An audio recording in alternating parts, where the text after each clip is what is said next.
નમસ્કાર મિત્રો, આજના વર્ચ્યુઅલ ક્લાસરૂમ ટ્રેનિંગ પ્રોગ્રામમાં આપ સૌનું હાર્દિક સ્વાગત છે। ઓટોમોબાઈલ ગ્રુપ અંતર્ગત આજે જે ટોપિકનો અભ્યાસ કરવાનો છે તેનું નામ છે ડાયરેક્ટ ફ્યુલ ઇન્જેક્શન સિસ્ટમ અને ઇનડાયરેક્ટ ફ્યુલ ઇન્જેક્શન સિસ્ટમ વચ્ચેનો તફાવત। તો તફાવત આપણે જોઈશું એ પહેલાં આપણે થોડું બેકગ્રાઉન્ડ જોઈ લઈએ। તો મુખ્યત્વે આપણે બે એન્જિન હોય છે, એક પેટ્રોલ એન્જિન અને ડીઝલ એન્જિન। પેટ્રોલ એન્જિનમાં ખાસ કરીને આપણે સ્પાર્ક પ્લગનો ઉપયોગ કરીએ છીએ, તેમાં ફ્યુલ ઇન્જેક્ટરનો ઉપયોગ થતો નથી। તેથી ડીઝલ એન્જિનમાં આપણે જે આજે ભણવાના છે તે મુખ્યત્વે ડીઝલ એન્જિન બેઝિસ છે, કારણ કે ડીઝલ એન્જિનમાં ફ્યુલ ઇન્જેક્ટરનો ઉપયોગ થાય છે અને સિલિન્ડરમાં ફ્યુલ જ્યારે સપ્લાય કરવાનો હોય ત્યારે એ કઈ રીતે કરવામાં આવે છે તો તેની મુખ્યત્વે બે મેથડ છે, એક તો ડાયરેક્ટ ઇન્જેક્શન સિસ્ટમ અને એક ઇનડાયરેક્ટ ઇન્જેક્શન સિસ્ટમ। તો એનું નામ પ્રમાણે તેમાં ડાયરેક્ટ સિલિન્ડરમાં ઇન્જેક્ટ કરવામાં આવે છે અને ઇનડાયરેક્ટલી ઇન્જેક્ટ કરવામાં આવે છે ફ્યુલને। તો આજે આપણે જોઈશું કે ઇનડાયરેક્ટ ઇન્જેક્શન સિસ્ટમ અને ડાયરેક્ટ ઇન્જેક્શન સિસ્ટમ વચ્ચેના મુખ્યત્વે કયા તફાવત છે। તો મિત્રો આજે પહેલાં આપણે ઇનડાયરેક્ટ ઇન્જેક્શન સિસ્ટમની રચના જોઈશું। તો આપ સ્ક્રીન પર જોઈ શકો છો કે ઇનડાયરેક્ટ ઇન્જેક્શન સિસ્ટમની આ રચના છે। મુખ્યત્વે ઇનડાયરેક્ટ ઇન્જેક્શન સિસ્ટમમાં પિસ્ટન જે સિલિન્ડરની અંદર હોય છે એની ઉપર સિલિન્ડરની ઉપર એક બીજું ચેમ્બર હોય છે જે ડાયરેક્ટ ઇન્જેક્શન સિસ્ટમમાં હોતી નથી, જેમાં તમે જોઈ શકો છો કે ગ્લો પ્લગ અને સ્વર્લ ચેમ્બર, ઇન્જેક્ટર અને વાલ્વ। તો આ ગ્લો પ્લગ એ ઇન્જેક્ટર જ્યાંથી ફ્યુલ ઇન્જેક્ટ થાય ત્યાં લગાવવામાં આવેલો હોય છે અને એ ઇન્જેક્ટર સિલિન્ડરની અંદર નહીં પરંતુ સ્વર્લ ચેમ્બરની અંદર કે જે સિલિન્ડરની ઉપરના ભાગમાં એક અલગ ચેમ્બર બનાવેલું હોય છે તેમાં ઇન્જેક્ટર દ્વારા ફ્યુલ ઇન્જેક્ટ કરવામાં આવે છે। તો આમાં મુખ્યત્વે સૌથી મોટો તફાવત આવે છે કે લેઆઉટ કે બંનેની રચના। તો સૌથી પહેલાં જે રચનામાં ફરક પડે છે તે છે કે આમાં સ્વર્લ ચેમ્બર અલગથી આપેલી હોય છે। હવે મિત્રો આ ગ્લો પ્લગ, તો ગ્લો પ્લગ શબ્દ આપણા માટે નવો હશે, તો ગ્લો પ્લગનો ઉપયોગ જે તમે અહીંયા નીચે પણ ગ્લો પ્લગ જોઈ શકો છો। ગ્લો પ્લગ એક પેન્સિલ આકારની વસ્તુ છે, તેનો ઉપયોગ ખાસ કરીને જ્યારે એન્જિનને આપણે ફર્સ્ટ સ્ટાર્ટ કરીએ મોર્નિંગમાં તો એન્જિન તરત સ્ટાર્ટ થતું નથી કારણ કે અંદર ઠંડુ વાતાવરણ હોય છે। તો ગ્લો પ્લગનું કામ એ હોય છે કે એન્જિનને શરૂ કરતાં પહેલાં એન્જિનને હીટિંગ આપવાનું, એટલે કે પ્રી હીટિંગ કરવું કે જ્યાંથી એન્જિન ઉપર લોડ ના પડે અને એન્જિન સરળતાથી ચાલુ થઈ જાય। તો ગ્લો પ્લગ તમે જ્યારે તમારી ગાડીમાં ઓનની સ્વિચ કરો, મતલબ કે ચાવી વડે ઓન કરો ગાડીને, ત્યારે એ ગ્લો પ્લગ એક્ટિવ થઈ જાય છે અને ગ્લો પ્લગની આગળ હીટિંગ એલિમેન્ટ હોય છે। તે હીટિંગ એલિમેન્ટ એ સ્વર્લ ચેમ્બર એટલે કે સિલિન્ડરને પહેલાં હીટિંગ કરવાનું કામ શરૂ કરે છે। એટલે હીટિંગ થશે એટલે કે જ્યારે ડીઝલ એન્જિનમાં જ્યારે એર ઇન્ટેક થાય ત્યારે એ પહેલાંથી અંદર વાતાવરણ ગરમ હોય ત્યાંથી આપણને એન્જિન સરળતાથી ચાલુ થાય, નહીં તો શું થશે કે જ્યારે હવા અંદર આવશે અને જ્યારે પહેલું આપણે એન્જિન સ્ટાર્ટ કરવાનો પ્રયત્ન કરીશું તો જે ગરમી ઉત્પન્ન થશે તે આજુબાજુની ચેમ્બર અને સિલિન્ડર શોષી લેશે અને એન્જિન સ્ટાર્ટ થશે નહીં। તો ગ્લો પ્લગનું આપે કાર્ય સમજી લીધું। હવે આપણે ડાયરેક્ટ ઇન્જેક્શન સિસ્ટમ તરફ આગળ વધીશું। તો મિત્રો આપ સ્ક્રીન પર જોઈ શકો છો કે ડાયરેક્ટ ઇન્જેક્શન સિસ્ટમની રચના। તો ઇનડાયરેક્ટ ઇન્જેક્શન સિસ્ટમ અને ડાયરેક્ટ ઇન્જેક્શન સિસ્ટમમાં ઇન્જેક્ટર અહીં ડાયરેક્ટ સિલિન્ડર સાથે કનેક્ટ હોય છે। ગ્લો પ્લગનો ઉપયોગ આમાં પણ થાય છે, પરંતુ ઇન્જેક્ટર આમાં ડાયરેક્ટ જે ફ્યુલ આવે છે તેને સિલિન્ડરમાં સપ્લાય કરે છે અને આપ પિસ્ટનની રચના પણ જોઈ શકો છો। આમાં સ્વર્લ એટલે કે એક પ્રકારનું આપણે કહીએ તો એક પ્રકારનું શું કહેવાય કે ટોર્નેડો, મતલબ કે એક પ્રકારનું સ્વર્લ ઉત્પન્ન કરવાનું હોય છે। તો સ્વર્લ ઉત્પન્ન કરવાથી શું થશે, તો સ્વર્લ ઉત્પન્ન કરવાથી એક પ્રકારનો અલગ ફોર્સ મળી રહે। તો આમાં એ પ્રકારની રચના પિસ્ટનમાં કરવામાં આવે છે, જે આપ જોઈ શકો છો કે ક્રાઉન આકારનું આ પિસ્ટન અહીંયા હોય છે। એ પિસ્ટનથી આપણને જે હવા ઇન્ટેક થાય તો એને એ પ્રકારનું આપણે સ્વર્લ ઉત્પન્ન કરી શકાય અને આ ઇન્જેક્ટર દ્વારા જે ફ્યુલ ઇન્જેક્ટ થાય એ ડાયરેક્ટ સિલિન્ડરની અંદર ઇન્જેક્ટ થાય છે। હવે આપણે એ બંનેનો સાથે રાખીને એક લેઆઉટ જોઈશું કે આમાં ઇન્જેક્ટર ડાયરેક્ટ સિલિન્ડરની અંદર થાય છે અને આમાં ઇન્જેક્ટર પહેલાં સ્વર્લ ચેમ્બરની અંદર પહેલાં ફ્યુલ ઇન્જેક્ટ થાય છે અને આ પિસ્ટનની રચના પણ અલગ અલગ છે તે જોઈ શકો છો। આમાં ક્રાઉન આકારની રચના કરવામાં આવે છે। તો સૌથી પહેલો મુખ્ય તફાવત આપણે જોયો કે એનું લેઆઉટ ઉપરથી આપણને મુખ્ય એનો તફાવત ખ્યાલ આવશે. હવે આપણે બીજા પેરામીટર્સ એટલે કે બીજા તફાવતનો અભ્યાસ કરીશું. તો સૌથી પહેલાં આપણે ઇનડાયરેક્ટ ઇન્જેક્શન સિસ્ટમના એડવાન્ટેજીસ એટલે કે ફાયદા શું છે compare to direct injection system તેનો અભ્યાસ કરીશું. તો સૌથી પહેલો મુદ્દો આવે છે high rate of swirl over wide range of engine speeds. મતલબ કે આપણે ઇનડાયરેક્ટ ઇન્જેક્શન સિસ્ટમમાં આપણે સ્વર્લ મોટા પ્રમાણમાં મેળવી શકીએ છીએ, કારણ કે એમાં અલગ એક ચેમ્બર આપવામાં આવેલી હોય છે. જ્યારે એર એ એન્ટર થાય છે ત્યારે એ એર એ સ્વર્લ ચેમ્બરમાં એન્ટર થાય છે. એટલે કે એક ફોર્સ સાથે જ્યારે તમે કોઈ વસ્તુ સાફ કરતા હોય પાણી વડે, તો આપણે એક ફોર્સ સાથે પાણીને છોડીએ તો નીચે કોઈ માટી હોય કે એ પ્રકારનું કોઈ હોય તો એ તરત ફોર્સ સાથે એ દૂર થાય છે. એના કારણે આપણને એક સારું જે આપણે કામ કરવું છે એ સરળતાથી કરી શકીએ છીએ. તો આમાં સ્વર્લ ચેમ્બર એક અલગ આપેલી હોય છે, ત્યાંથી આમાં એક મોટું બેનિફિટ રહે છે. હવે આપણે બીજો મુદ્દો જોઈશું કે does not require expensive ultra high pressure injection system.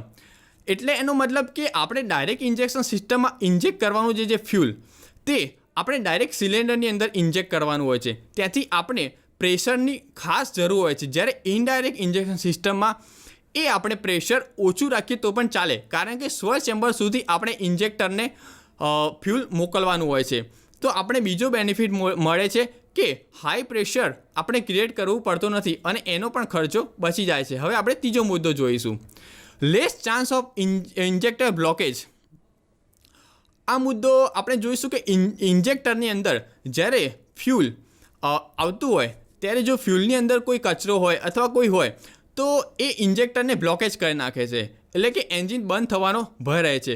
પરંતુ ઇનડાયરેક્ટ ઇન્જેક્શન સિસ્ટમમાં એ ભય દૂર થાય છે, કારણ કે ઇનડાયરેક્ટ ઇન્જેક્શન સિસ્ટમમાં એરનું જ્યારે પ્રેશર સાથે એ એર આવે છે ત્યારે ઇન્જેક્શન સિસ્ટમમાં આપણને એક મોટો હોલ મળી રહે છે. આ રચનામાં જ્યારે ઇન્જેક્ટરને ફિટ કરવામાં આવે છે ત્યારે એ બહાર ફિટ કરેલું હોય છે, એટલે કે સિલિન્ડરની જગ્યામાં એ કોઈ ફિટ નથી હોતું. ત્યાંથી બહાર આપણે એક મોટું જગ્યા મેળવી શકીએ છીએ અને તેમાં બ્લોકેજ ઓછું થાય છે. હવે આપણે જોઈશું કે એના ગેરફાયદા શું છે ડાયરેક્ટ ઇન્જેક્શન સિસ્ટમની કમ્પેરમાં. તો આ છે મુખ્ય એના ડિસએડવાન્ટેજીસ ઇનડાયરેક્ટ ઇન્જેક્શન સિસ્ટમના ગેરફાયદા compare to direct injection system. Poor fuel consumption due to lower thermal efficiency. ફાયદા છે તો ગેરફાયદા છે કે ગેરફાયદા એ છે કે આમાં આપણને જે આપણે એવરેજ કહીએ છીએ તે ઓછી મળે છે, કારણ કે આમાં થર્મલ એફિશિયન્સી ઓછી હોય છે. કારણ કે ફ્યુલ જે આપણે ડાયરેક્ટ ઇન્જેક્શન સિસ્ટમમાં ડાયરેક્ટ ચેમ્બરમાં મોકલીએ છીએ તેમાં આપણને વચ્ચે કોઈ લોસ થતો નથી, જ્યારે આમાં થર્મલ લોસના કારણે આપણને એવરેજ ઓછી મળે છે, એટલે કે એની efficiency compare to direct injection system ઓછી છે. હવે આપણે એનો બીજો ગેરફાયદો જોઈશું, higher compression ratio require to aid starting. Higher compression ratio એનો મતલબ કે જ્યારે કમ્પ્રેશન સ્ટ્રોક આવે ત્યારે આપણે જ્યારે પિસ્ટન ઉપર જાય ત્યારે એ હવાને આપણે એક સ્વર્લ ચેમ્બરની અંદર મોકલવાની હોય છે, કારણ કે એર એન્ટર થશે પરંતુ એર અને ફ્યુલ જ્યારે બંને કનેક્ટ થશે એ કામ થાય છે સ્વર્લ ચેમ્બરની અંદર. તો એની અંદર ઉપર જે ચેમ્બર હોય છે એમાં તો જ્યારે સ્ટાર્ટિંગ કરવાનું હોય એન્જિનને ત્યારે એરને આપણે પ્રેશર સાથે સ્વર્લ ચેમ્બરમાં મોકલવાનું હોય છે. તો કમ્પ્રેશન રેશિયો એટલા માટે વધારે જોઈએ, કારણ કે પિસ્ટનને આપણે વધારે ઉપર મોકલવું પડે તો જ એ હવા આગળના ચેમ્બરમાં જાય. તો આમાં આપણને કમ્પ્રેશન રેશિયો સારો હોવો એન્જિનનો જરૂરી છે.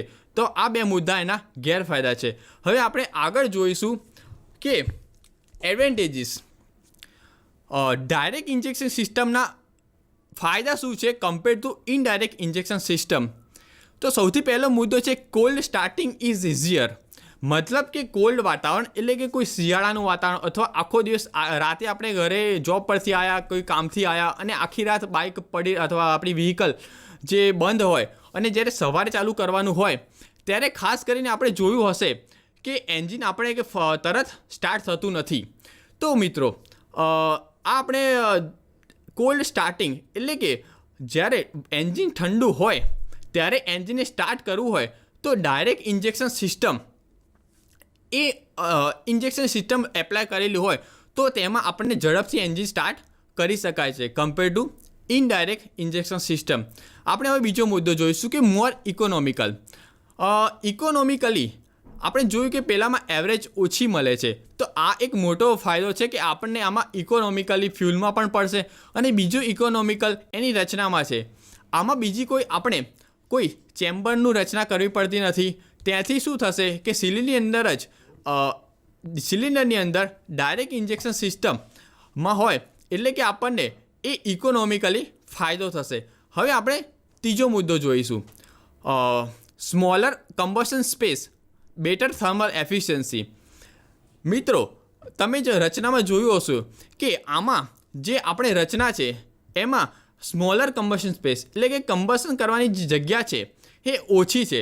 મતલબ કે એની રચનામાં પણ આપણે જોઈ શકીએ કે આ એન્જિન નાનું બનાવીએ એટલે કે એની કમ્બશન ચેમ્બર નાનું હોય તો પણ ચાલે છે, 2 ચેમ્બરની જરૂર પડતી નથી.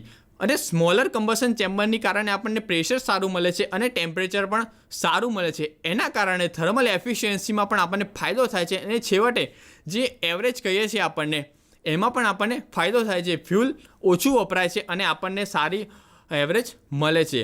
હવે આપણે એના ગેરફાયદા જોઈશું compare to indirect injection system. Tend to be noisy.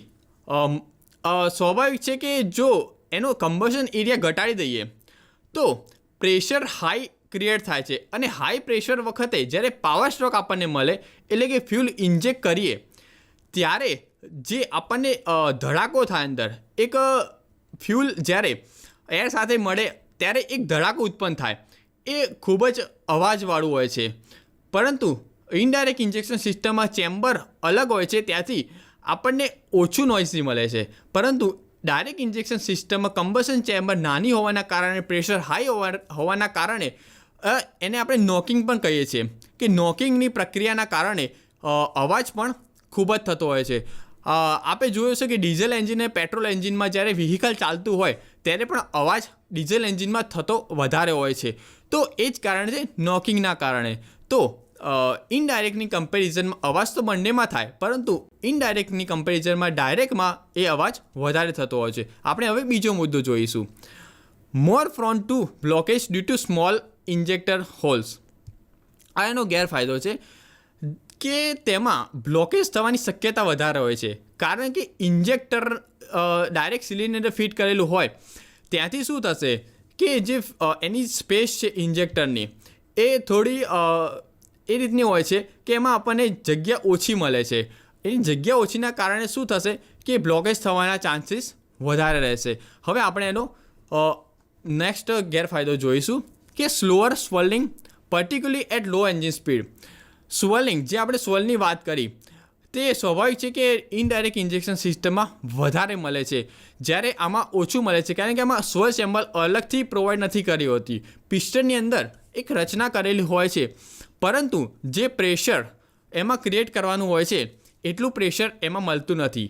તો કમ્પેરેટિવલી એમાં આપણને આ સ્વર ચેમ્બર જ્યારે એ સ્વર્લિંગનો ગેરફાયદો છે. હવે આપણે આગળ જોઈશું કે ઇનડાયરેક્ટ ઇન્જેક્શન સિસ્ટમ અને ડાયરેક્ટ ઇન્જેક્શન સિસ્ટમ વર્કિંગ કઈ રહે છે. થોડું આપણે સ્પીડમાં જોઈશું કારણ કે આપણે મુખ્યત્વે તફાવત જોવાનો હતો. આપણે થોડું એનું વર્કિંગ જોઈ લઈશું. આપ ફિગર પર જોઈ શકો છો. સૌથી પહેલો છે એ સક્શન સ્ટ્રોક છે. આ જે આપણે રચના જોઈ શકું છું તે છે ડાયરેક્ટ ઇન્જેક્શન સિસ્ટમ. તો ડાયરેક્ટ ઇન્જેક્શન સિસ્ટમમાં સક્શન વખતે ફક્ત એર ઇન્ટેક થતી હોય છે. ડીઝલ એન્જિનમાં મુખ્યત્વે એર જ ઇન્ટેક થતી હોય છે. હવે આમાં એર ઇન્ટેક થયા પછી જ્યારે કમ્પ્રેશન થાય તો કમ્પ્રેશન સ્ટ્રોક, એના પછી જ્યારે પાવર સ્ટ્રોક હોય ત્યારે ઇન્જેક્ટર, જે આપણે ફ્યુલ ઇન્જેક્ટરની વાત કરી, તે ફ્યુલ ઇન્જેક્ટર એટલે કે એની વડે જે ડાયરેક્ટ જ એ ચેમ્બરની અંદર ફ્યુલ ઇન્જેક્ટ થાય છે, જે આપ અહીંયા જોઈ શકો છો. અને એર, હવા અને ફ્યુલના મિશ્રણના કારણે આપણને પાવર સ્ટ્રોક મળે છે અને જે પછી રેસિડ્યુઅલ ગેસીસ હોય તે એક્ઝોસ્ટ સ્ટ્રોક વડે બહાર મળે. હવે આપણે ઇનડાયરેક્ટ ઇન્જેક્શન સિસ્ટમનું વર્કિંગ જોઈશું. તો આપ મિત્રો જોઈ શકો છો કે આમાં પણ એ જ પ્રકારની પ્રોસિજર છે, પરંતુ સક્શન વખતે અહીંયા એર ઇન્ટેક થયા પછી જે ફ્યુલ કમ્પ્રેશન પછી જ્યારે ફ્યુલ ઇન્જેક્ટ કરવાનું હોય છે, એટલે કે જે હવા અહીંયા એન્ટર થશે એ કમ્પ્રેશનના કારણે, કમ્પ્રેશન સ્ટ્રોકના કારણે એ હવા એ સ્વર્લ ચેમ્બરની અંદર દાખલ થશે અને જ્યારે આપણે ફ્યુલ ઇન્જેક્ટ કરીશું ત્યારે આ સ્વર્લ ચેમ્બરની અંદર એ હવા અને ફ્યુલનું મિશ્રણ થશે અને આપણને પાવર સ્ટ્રોક મળશે.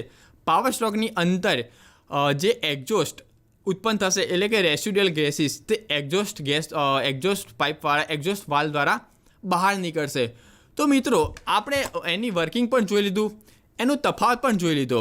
તો મિત્રો આમાં આપણે ખાસ એ સમજવાનું છે, અમુક એન્જિનો ઇનડાયરેક્ટ ઇન્જેક્શન સિસ્ટમથી બનતા હોય છે અને અમુક એન્જિનો ડાયરેક્ટ ઇન્જેક્શન. જે પ્રકારની રિક્વાયરમેન્ટ એ પ્રકારે બંનેના ફાયદા પણ છે અને બંનેના ગેરફાયદા પણ છે. પરંતુ કઈ સિસ્ટમ માટે, કયા વ્હીકલ માટે આપણે એન્જિનનો ઉપયોગ કરવાનો છે એના ઉપર આધાર રાખે છે. ફાયદા અને ગેરફાયદા જાણવાનો એટલો મતલબ છે, ગેરફાયદા આપણને ખ્યાલ હોય તો આપણને ખ્યાલ હોય કે અમુક પ્રકારના એન્જિન, અમુક પ્રકારના વ્હીકલ માટે આપણે એ એન્જિન એટલે કે એ રચનાનો ઉપયોગ નહીં કરીએ અને બીજી રચનાનો ઉપયોગ કરીશું. તો મિત્રો આજનો લેક્ચર અહીંયા પૂરો થાય છે. આપ સૌએ મને શાંતિથી સાંભળ્યો એ બદલ આપ સૌનો ખૂબ ખૂબ આભાર.